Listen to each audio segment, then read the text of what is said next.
Alright guys, this is the video I'm going to show you how I reload. Not any different than a lot of other people, but I get some very accurate ammo doing it this way, so I'm going to show you guys how I produce rifle ammo. We'll be doing 6.5 Creedmoor in this one, and I'll probably show the other calibers as well later on, but this is what I do to reload my 6.5. Alright guys, this is my reloading setup here. This is what I use to reload basically everything. I do pistol a little bit different, but all my rifle cartridges I do this way. Yeah. Now, today I'm going to reload my 6.5 Creedmoor. I bought a bunch of Midway, they are ELDX 140s. They're factory seconds, I do believe, but I read the reviews and everybody says they shoot good, so I figured I'd try them out. Plus, they're nice and cheap.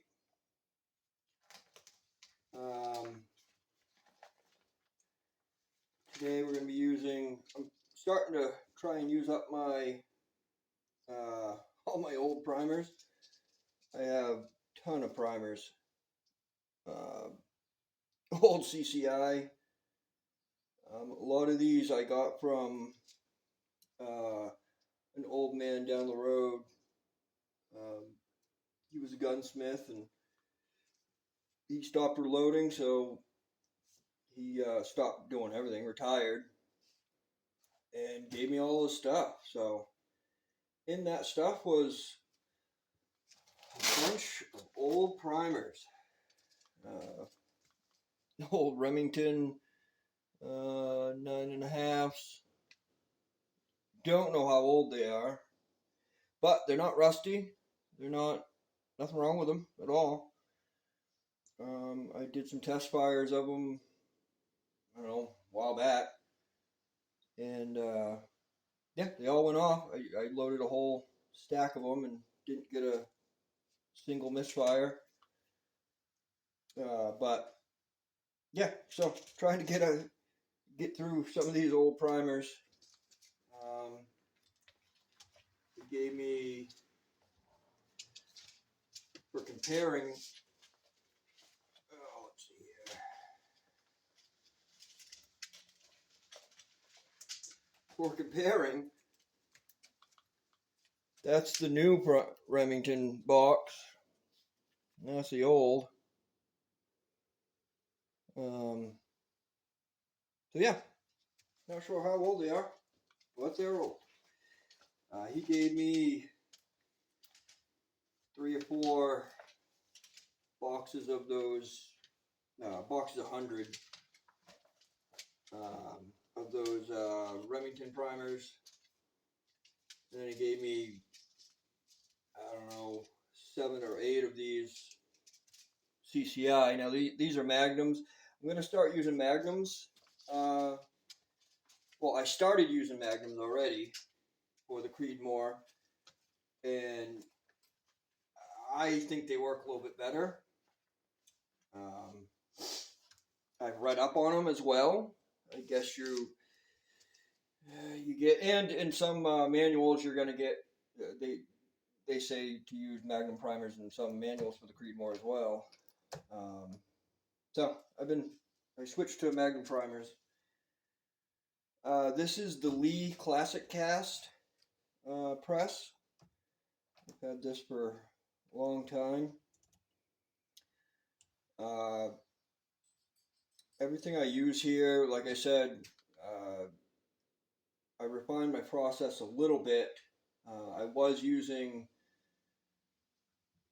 a full-length sizing die straight up for quite a while, but then I moved to just the Redding body dye. The Redding body dye, and I was gonna go to a mandrel, but I had, and I'm still gonna test out the mandrel eventually. I got a Wilson mandrel dye coming in the mail sometime here, but in the meantime, I had a recall it dye already,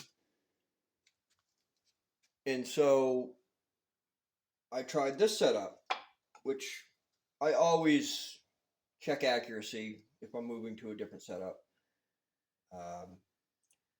But so I went from just full length sizing in one stroke to, and I know it kind of adds a process, but it made my reloads definitely a little more accurate. Uh, Full length sizing all in one to body dye and then neck dye, and been shooting really good. It's been creating really good ammunition. So yeah, like I said before, I'm going on the 6th firing. Or no, they are 6 times fired, but I have a few that need to be caught up to the 6 times fired. So that's what I'm going to be reloading today. We're going to work up a load for the ELDXs. And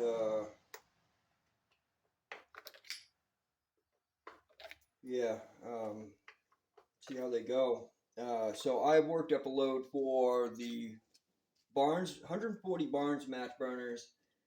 Those have been my best shooting bullet so far.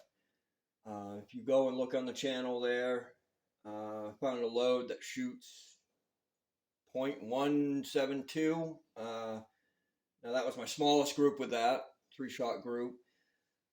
Smallest 5 with that. I don't have it on the channel yet, but I did test it. Smallest 5-shot group I got is around .280. So that bullet hovers around in the 2s, and you know, biggest group I've gotten with those Barnes is with that load is 316. So yeah, it's a really good shooting bullet. And then I worked up a load for the match, ELD match, 140 grain ELD match. Those were good shooting. I'll be posting those groups up shortly. I put the powder charge target up on my channel already,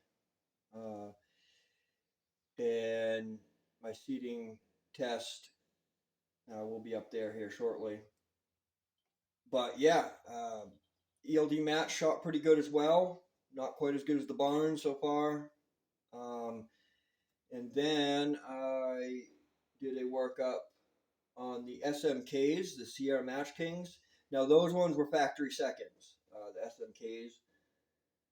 I'm not sure. Yet again, if I buy factory seconds, I always look at the reviews and make sure they're, people are having good experience with it before I just spend money on them.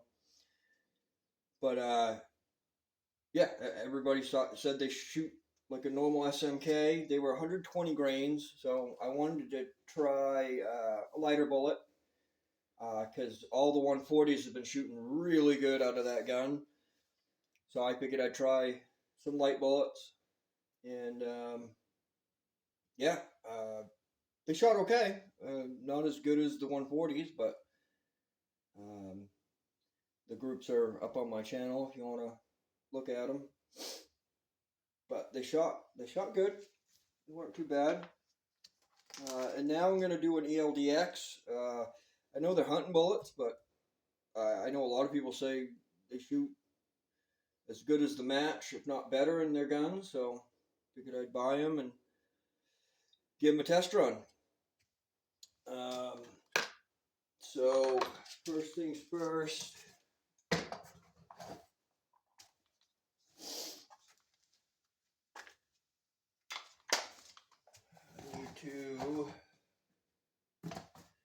So my reloading process is basically shoot them after I get done shooting them, or well, from new, I just body size, because usually new factory brass just comes. You don't really need to trim it and all that. So I just body size, neck size, put the primer in, and go for it and shoot them. But my reloading process is as soon as I get done shooting them, I pop the primers out, anneal, and then body size, neck size,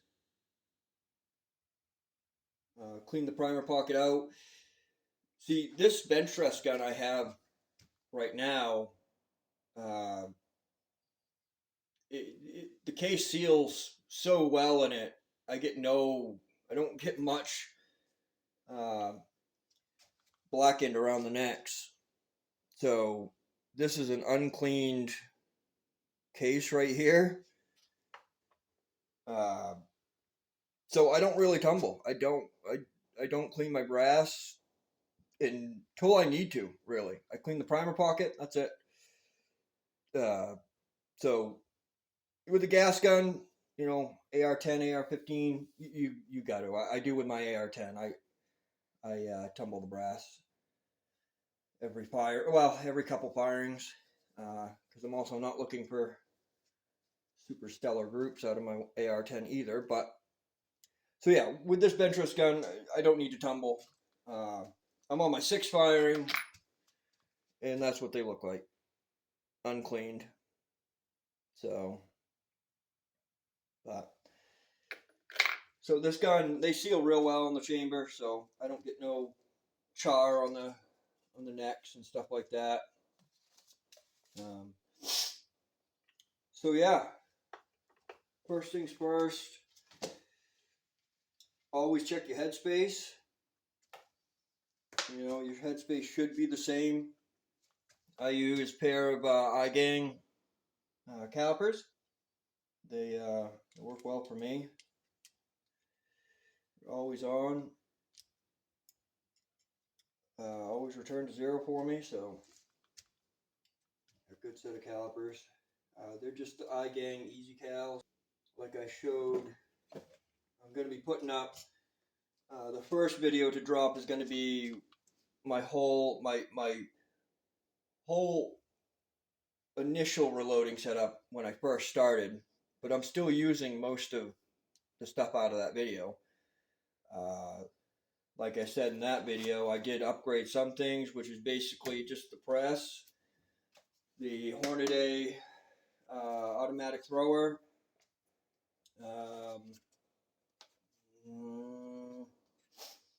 that's about it. I pretty much use all my same stuff that I started out with. So yeah, it's the iGang Easy Cal, and they work real good. So first things you're gonna want to do is check your headspace. Should always be the same, coming out of the same gun, but you always want to check it. So put your comparator in, zero it out, and I want to check it. So I anneal, pop primers out, anneal, and then that way they're ready for, ready to go. Because if you leave a primer in, sometimes you'll get, wacky measurements on your caliper. So yeah, I always pop primers out first thing with I use a universal die, just just a universal lead eye.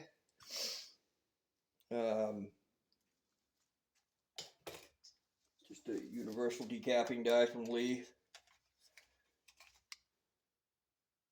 But that works good. Universal dies just basically make it so you can put it, you can remove the primer, and it's as it says, universal. You can use it on almost any cartridge, and it doesn't size, doesn't neck size, it doesn't do anything to the body, just pops primers. That's all it does. And the reason why I do that is that way, if I do have any crud in my brass right from the range, I'm not getting it into my good redding die. Not getting any of that crud into the dyes I use constantly. But so yeah, gonna want to just check the headspace. Make sure you're zeroed.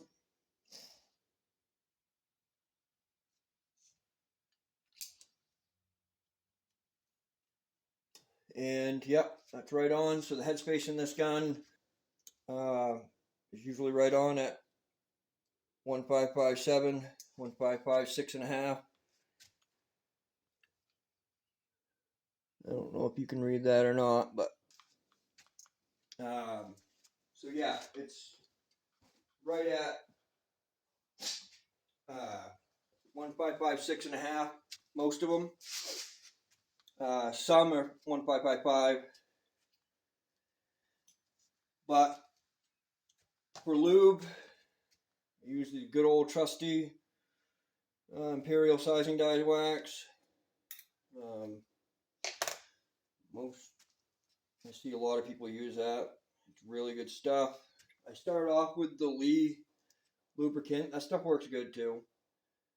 But with this, when I moved to this redding dye, I noticed it was a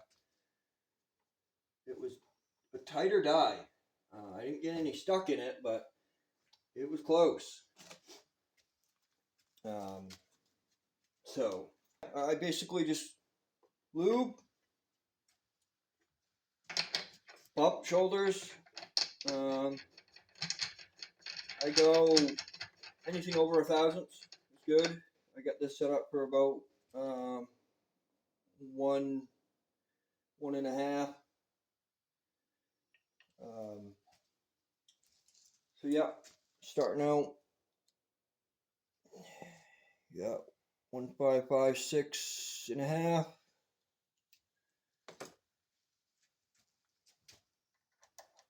And this should be all set up for a 1.5 2,000 bump.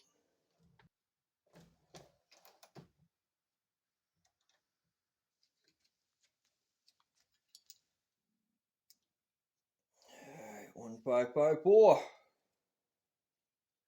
Perfect. Perfect for me. About 2,000. Went from 1556 and a half to 1554. That's 2.5.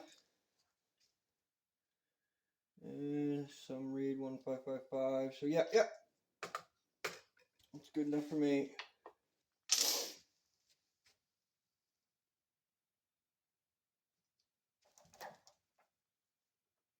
All right. Next case. 1556 and a half. A little bit of lube on it. It's freaking buggy as shit in here now. Should have shut the garage door.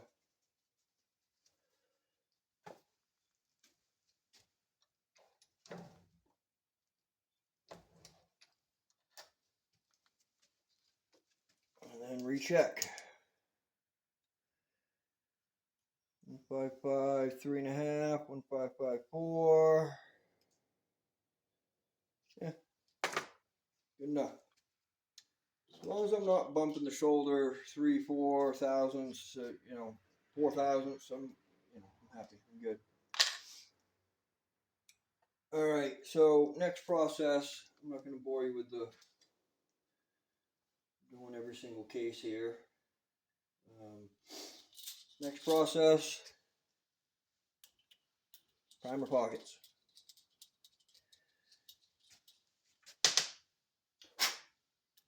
Clean your primer pockets. And after that, measure overall length. Not overall length, measure your case length. Make sure you don't need to be trimmed. So, Sammy on 6.5 is trim, I think, at 1.920 or 1.910 is trim, I do believe. 1.910, and I was getting a carbon ring and trimming at 1.910. So I bought this Sinclair gauge. Basically, it's just it's to check your overall chamber length. So you know your true trim, your trim length. Because if you trim your brass too short, you'll start developing a carbon ring, and they're a bitch to get rid of. Unless you clean your gun every single time, which I clean after every 200 rounds or so, 150, 200. So mine wasn't too hard to get out either way, but a lot of people don't clean at all. And yeah, it can get dangerous. You can get pressure spikes and stuff like that. And so it's basically a Sinclair. It's this little, I don't know.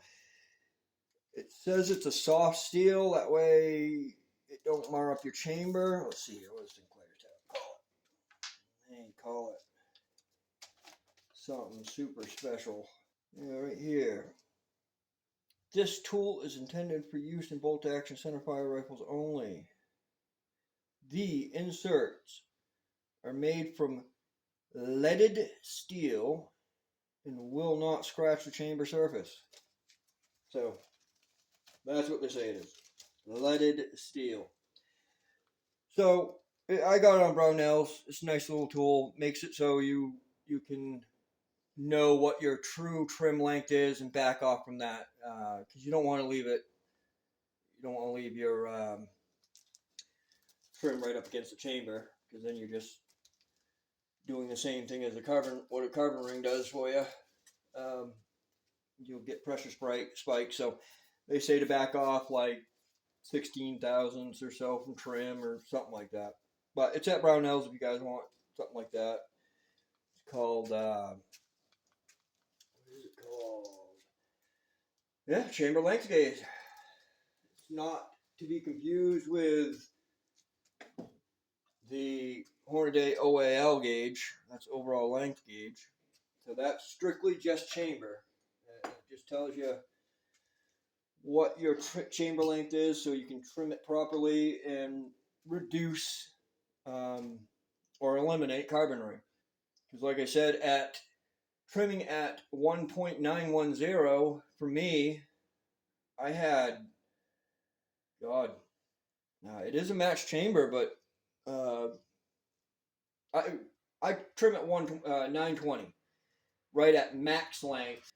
At that number, it leaves me about 16 thousandths room. So I trim to max case length, and it works good. I don't get any carbon ring, and it has reduced my carbon ring. You still get a teeny bit of char there, but still not bad. Works good. So I've been trimming to that, and it's good. So clean your primer pockets out. After that, like I said, you're going to want to check your overall length. And so I'm using SIG brass. Love it. I've heard a lot of bad things about SIG brass, but I have had no problem so far. I'm only on 6 firing, but everything's holding up good. So yeah, I got everything good to say about SIG brass right now. We'll see. I'm expecting at least 8 firings. If I can get over 8, I'm happy with it. So the SIG brass came pretty short to begin with. Like you can see, this piece is 1.915, and I trimmed to 1.920. So good to go there. Don't need to trim. So after that, wipe off your damn case lube.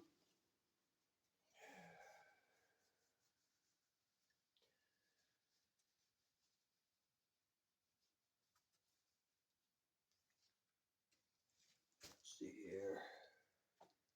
And then needs a primer.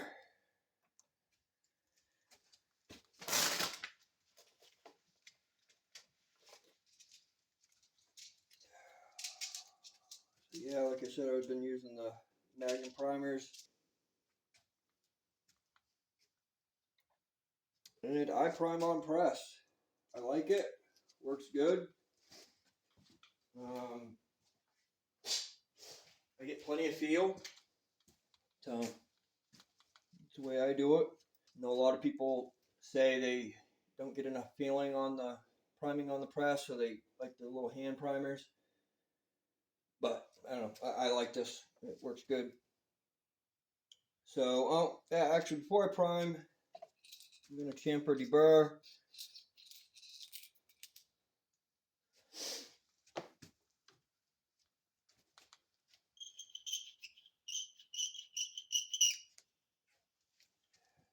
That way I can, if any of that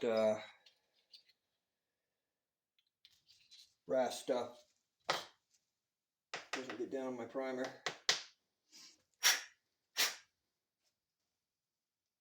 All right. Check your primer pockets, make sure they're clean. All right. After that, I'll run it through my neck sizer. And honestly, you can, it don't matter. You can, a lot of these steps you can do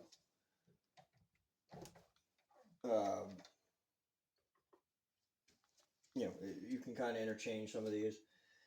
Well, that bastard's in there. Oh, I know why. I tightened it too tight there.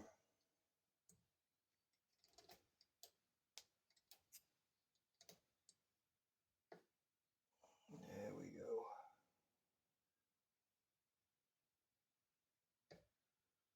Yeah, tighten it down there. My bump might be off just a teeny bit, but that's all right. Probably what happened last time. That's why my bump was off to begin with.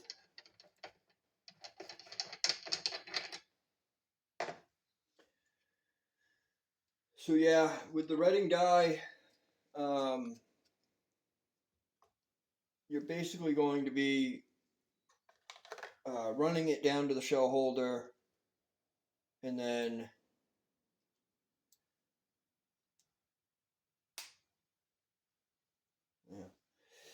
you're going to be running it down to the shell holder and then backing it off just a tad. And when you're bumping cases, you're basically going to be, you want it backed out enough because you're going to be incrementally screwing it in to get the correct bump.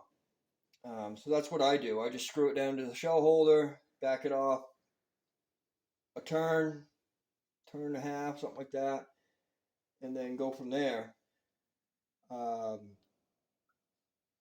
And you're good to go. And then for the neck die,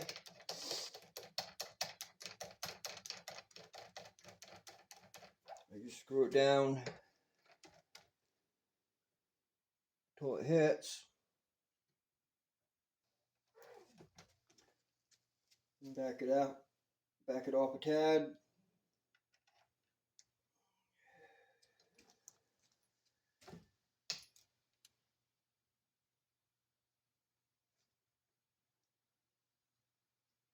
basically keep screwing in until you feel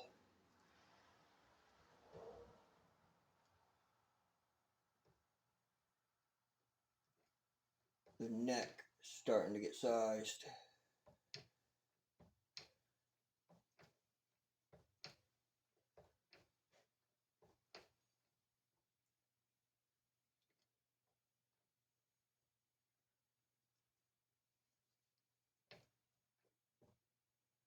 Yeah, don't want to go too far because you can start actually crushing the shoulder on those. So then you take your, I always check my necks, be around 288. All right, 291. So that is not hitting it hard enough yet.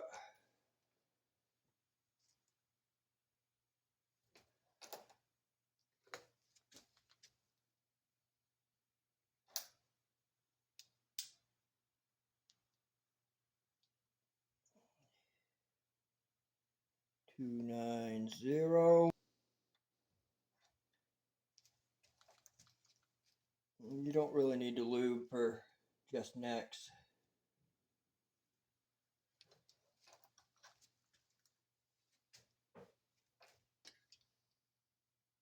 Looking for 288. There we go. There's 288. Perfect. All right. So then you're going to want to prime your case. So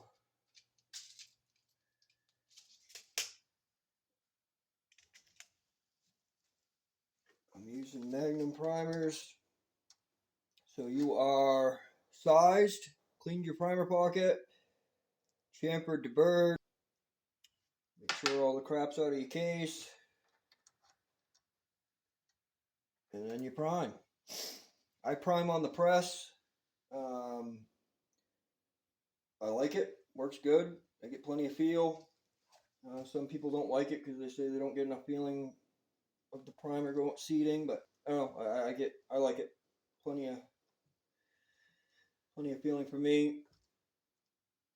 Don't need a lot of pressure behind the. That's one thing I think a lot of people get scared about is putting too much leverage into it because you got a big press handle. But I just grab down here and lightly press. Run your finger over it. Make sure it's just a hair below flush. Good to go. Now you're basically just ready for powder and bullet. So with these, let's see here, with these ELDXs, only thing that changed on them for the factory seconds is the tip, which you guys probably aren't going to see that, but the tip is off colored a little bit from the originals because they're usually bright red and they come here more like a brownish reddish color, but yeah, works good either way. All right, so on your calipers you're going to want to change over to your overall length gauge, or no, sorry, your bullet comparator. You're done with headspace, so you can take your bullet comparator out. Take your headspace comparator out, put your bullet comparator in, and tear it. Zero it out.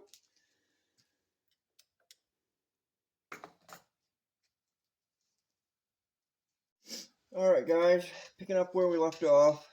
I had to pack up kind of in a rush there. So our case is primed. Make sure it's a little bit below flush. It is chamfered in deburred. We have trimmed it to length. And we have bumped the shoulder 2000s.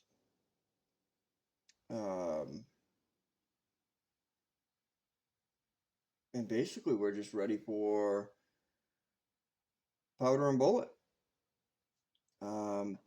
So with this test, I'm going to be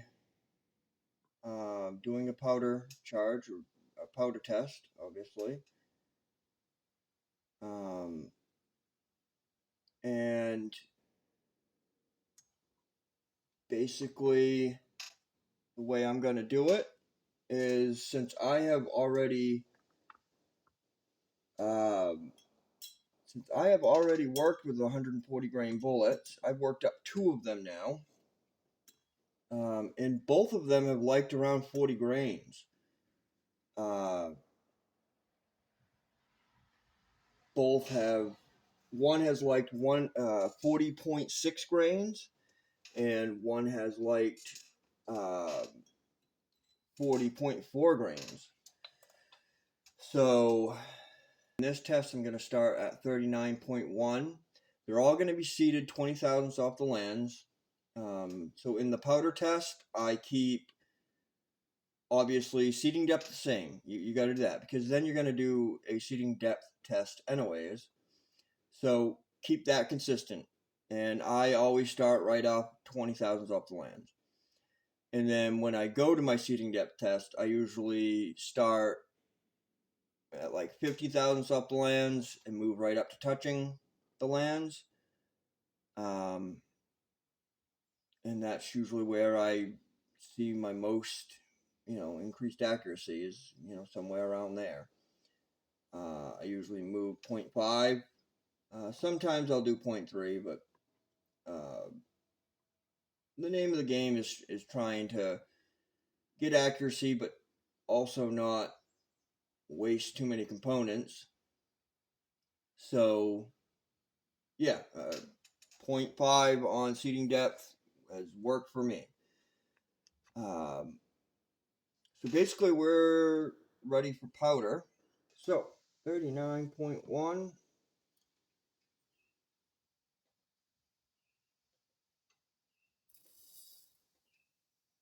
24.2. 33.2.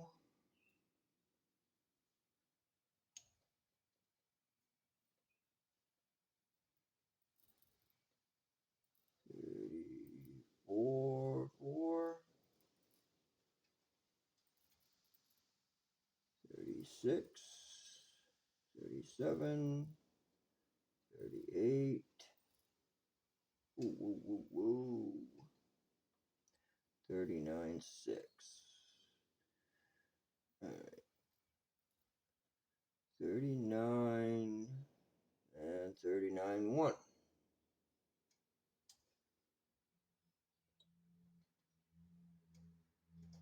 39.1.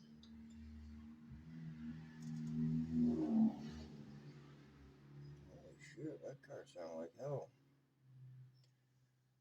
Oh, 39.2. 39.1.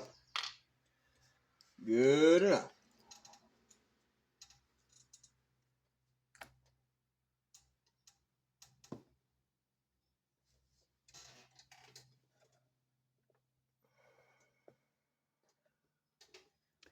Move it back down so you can see here.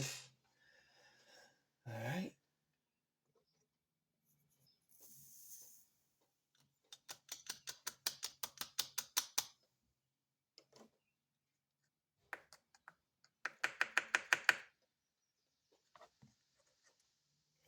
Alright, case fill is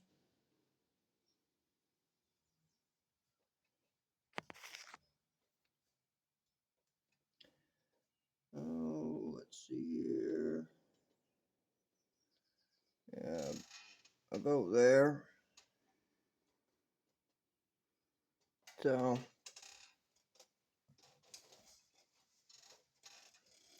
I'll be good for the rest of the charges here. Alright, we're just going to do the one case for now. Alright, now we need to work on the bullet seating.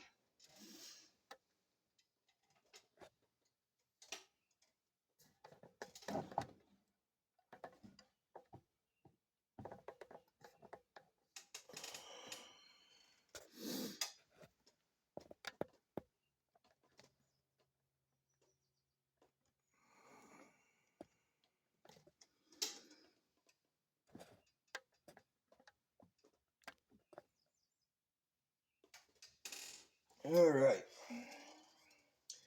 so we're going to be using a Lee bullet seater.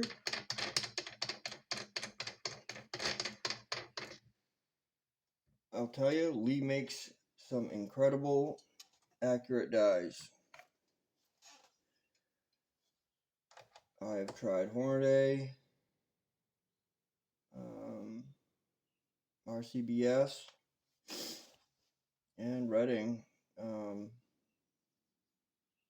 and I'll tell you,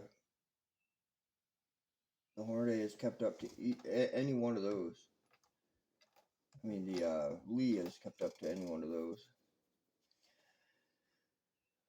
Alright, I can take out my priming system. Let's get ourselves a bullet.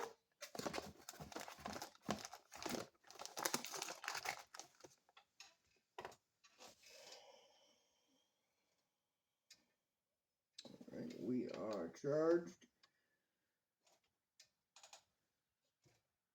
Seat the die all the way down. We'll show you that. Touching the shell holder. That's usually what I do. And then back this stem all the way out. Not all the way out, but quite a ways out. Make sure you lock down your die enough. And in the last one, we got our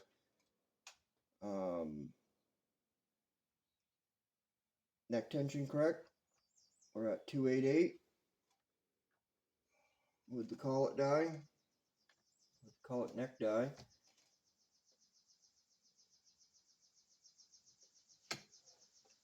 Need to make sure I'm not going too far. Alright, so now I need my calipers with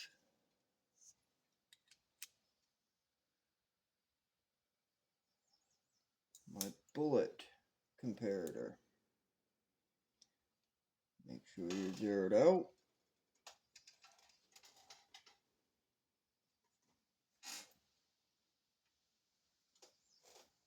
Alright, we'll start with that. I didn't do a full press stroke.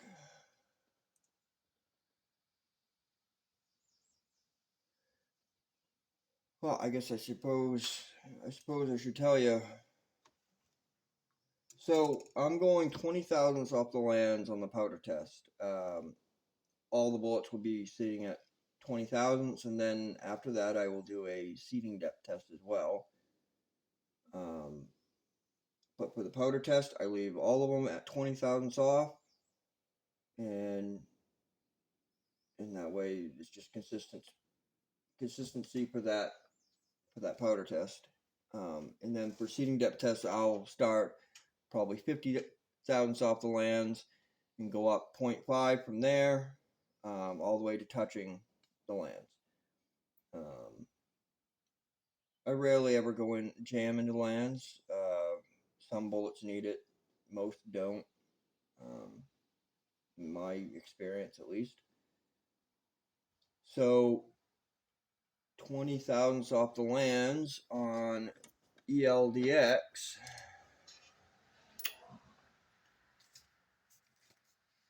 Let's get to my notes here.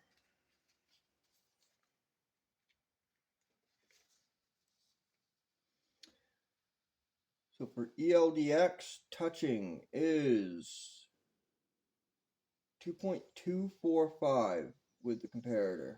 That's CBTO, cartridge base to ogive.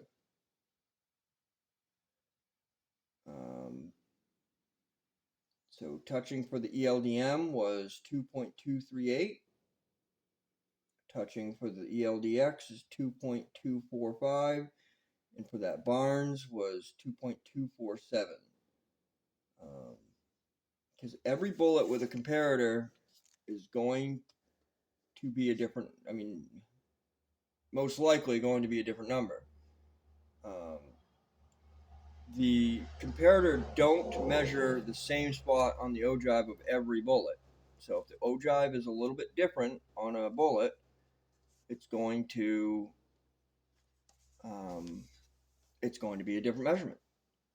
So what did I say? 2.245. So 2.245 is touching. 2.225 should be 20 thousandths off. 25, yeah, 35, 45, yep. So that should be 2.225. And we are sitting at 2.301. A little ways to go. Oh, I'm not going to move the seating stem because I did not do a full stroke of the press anyways. Okay, there's a full stroke. Let's see what that got us. I didn't do a full stroke the first time because I just wanted to make sure I wasn't overdoing it already. 2.287. We're looking for 225. 2225 actually, but I'm just going to say the number after the decimal. Alright, so we will go a couple turns here, or not a couple full turns, just eighth of a turn.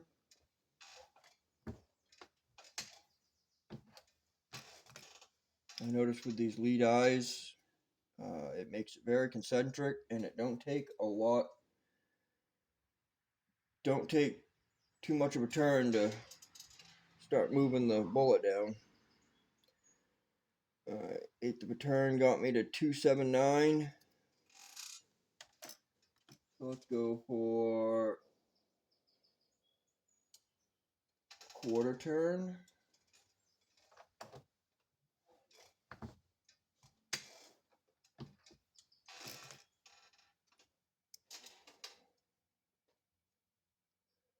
.261.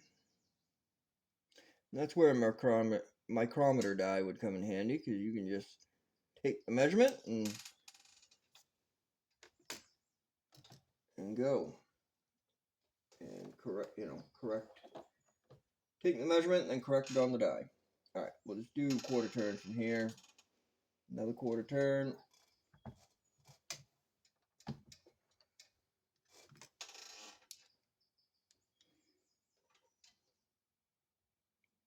.240. So getting close. Looking for 225. Another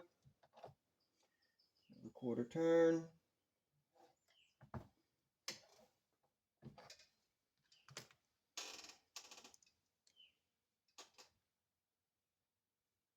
Oh, and of course, that's not bad though. 221. Overshot it by a couple thousandths. And other than that, I don't crimp. I don't crimp on bolt action guns. It's not really necessary. Now, if it had a cantilure, I may crimp, but it's not necessary for a bolt action. You don't have to crimp. It's not going to hurt if it does crimp, especially with a Lee crimper. you can't really over crimp with a Lee crimper. That's what it says in the directions, at least, and it's a really light crimp with a with a Lee crimping die. It leaves a really light crimp, even at its heaviest crimp. I guess you can't ruin a bullet, I guess, is basically what it says. So yeah, that's basically it. Completed round. Primer. We are fully trimmed to length. We are fully sized. Body and neck. I got a .288 neck. I got a 2000s bump. And we are chamfered and deburred. And I am going with 39.1 for the starting charge of H4350. And seating 20 thousandths off the lands with an ELDX 140 grain bullet. And that's basically my reloading setup. Only thing different is normally I have a second scale. Today I don't. I did not bring it with me. So I'm just going off from the powder scale, or the Hornady scale for now. So that is basically my process. And I'm gonna do a video on that old process I used to have with my old press compared to this, to see if there's any difference in accuracy. Basically the Lee hand press, because I've made very accurate, I mean, as you can see on my channel, I make pretty damn accurate ammo. I consider half MOA pretty accurate, and I can shoot better than that. So with this press, I shot all the way down to 0.1, and I haven't really checked what so yeah, I make pretty accurate ammo on this. So I'm gonna take the other way I used to do it with the Lee hand press and see how, and I know I used to make accurate ammo with that as well, but I want to see how much of a difference it is. So I am definitely going to be doing a video on the hand press. Probably make up 5 bullets with the hand press, make up 5 bullets with the cast iron here, the Lee Classic Cast, and make sure, let you guys know that you can make accurate ammo, or prove to you guys you can make accurate ammo with the Lee hand press there. But yeah, that's all today, guys. We will see you in the next one.